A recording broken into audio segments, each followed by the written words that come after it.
This video is sponsored by Ratchet Clothing.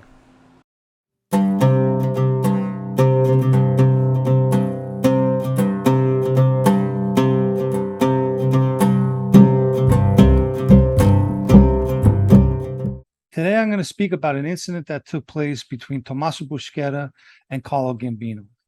And many of you may know of this story, but I did find it interesting. So Tommaso Buscetta was a member of the Sicilian Mafia, and he was nicknamed the boss of two worlds. Besides operating in Sicily, he operated in Brazil and eventually made his way to America. In 1963, Buscetta fled Sicily to Mexico in order to evade being arrested. He would eventually be convicted in absentia for 2 murders. While living as a fugitive in Mexico, he would receive a visit from Salvatore Catalano, a fellow member of the Sicilian Mafia. I don't believe that this is the same Salvatore Catalano of the Bonanno family that was involved in the pizza connection, because Buscetta states that this Catalano later got killed in New York. Anyway, the Catalano that did visit him brought him a gift from Carlo Gambino. It was $500 to help Buscetta get from Mexico to New York. But Buscetta refused the money, even though Catalano explained to him that by doing so, it would be looked upon as an insult. Buscetta felt that the small amount of money was more like an act of charity. He was a proud guy with principles, even at the cost of insulting somebody like Gambino.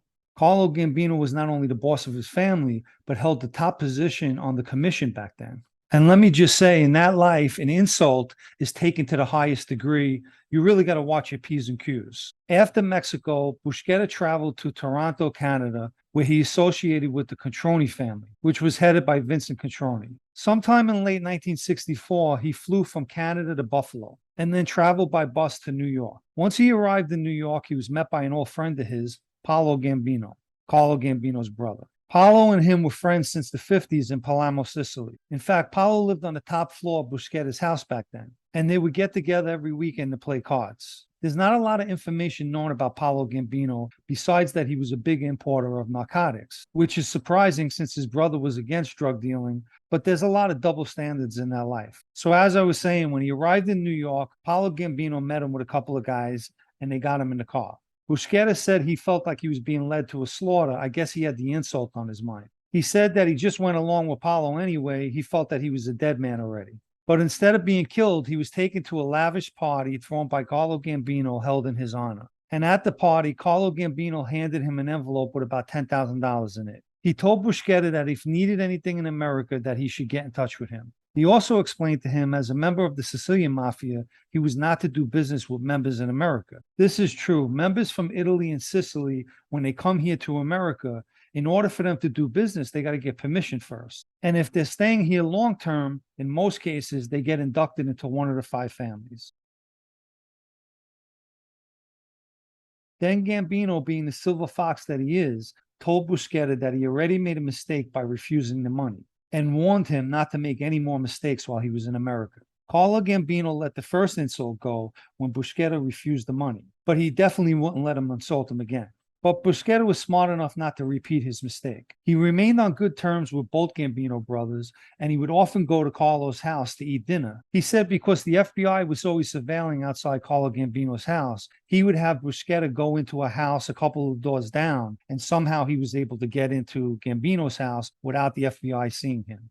A year later, Joe Bonanno sent Carmine Galante to talk to Buscetta. He wanted Buscetta's help involving a plan that he had. He was plotting to remove the boss of Los Angeles, Frank DeSimone, and wanted to create a California branch of the Bonanno family. The commission, including Carlo Gambino, was against this move.